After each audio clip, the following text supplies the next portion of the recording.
সাত সকালে পুকুরে ভেসে উঠল লক্ষাধিক টাকার মাছ, মাথায় হাত চাষির। সকালবেলায় দুপুরে যেতেই চক্ষু চড়ক গাছ মাছ চাষির। পুকুরের চারপাশে ভেসে উঠেছে রুই কাতলা।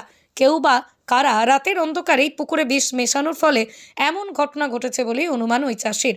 এই ঘটনায় লক্ষাধিক টাকার ক্ষতি হয়েছে বলেই জানা গিয়েছে। ছাতনা ব্লকের জিররা গ্রাম পঞ্চায়েতের অন্তর্গত জিররা সুস্বাস্থ্য কেন্দ্রের পাশেই নতুন পুকুরে এই ঘটনায় চাঞ্চল্য ছড়িয়েছে এলাকা জুড়ে। গ্রামের বাসিন্দারা এই পুকুরের জলে স্নান সহ বাড়ির কাজে ব্যবহার করত। সকালে অনেকেই না জেনে এই পুকুরের জল ব্যবহার করায় আতঙ্কিত হয়ে পড়েছেন এলাকার মানুষজন। মাছ চাষি বিদ্যুৎ সিংহবাবু জানান, 5 কুইন্টাল বেশি মাছ মারা গিয়েছে। পঞ্চায়েতে যদি কিছু ব্যবস্থা করা হয় তাহলে উপকৃত হয়। এই প্রসঙ্গে জিররা গ্রাম পঞ্চায়েতের উপপ্রধান ভূদেব মণ্ডল বলেন, সকালেই খবর পায়, এসে দেখি প্রচুর মাছ ভাসছে। জল পরিশোধনের জন্যই চুন ফিটকিরির ব্যবস্থা করা হচ্ছে। সকালে আমি খবর পাই, আমার খবর দেয় আসে দেখি প্রচণ্ড মাছ ভাসছে এবং কিছু জলে তলিয়ে যাচ্ছে এবং দেখি জলটা বিষের গন্ধ করে। কি কারণে হলো মনে করছেন? কারণ কোনো বোঝা যাচ্ছে না। আমাদের এই এলাকা তো কেউ কারো কোনো দিক ক্ষতি কারো করে নাই। কী করি জলে কোনো কেউ বুঝতে পারছি না। মোটামুটি 5-6 কুইন্টাল মাছ হয় বছরে আমরা দেখি।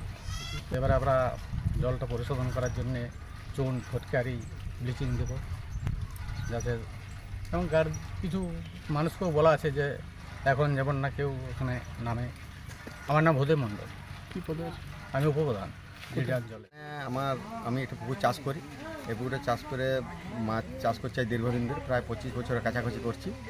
তাতে মাছ আজকে সকালে পুকুরে ছিলাম। পুকুরে আসার পরে দেখি অনেক মাছ ভাসার পরে আমার বাড়ির থেকে 2-4 জন আসে দেখার পরে দেখা যাচ্ছে যে মাছ পুরো ভাসিয়ে যাচ্ছে।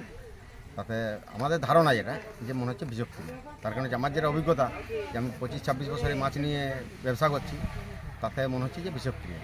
তো বলতে পারবো না, রাতের অন্ধকারে হয়তো কে কী করেছে এটা তো আর বলা যাবে না।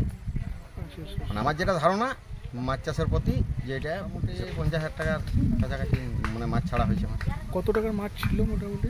প্রায় 5 থেকে 7 কুইন্টাল, 5-6 কুইন্টালটাই হবে।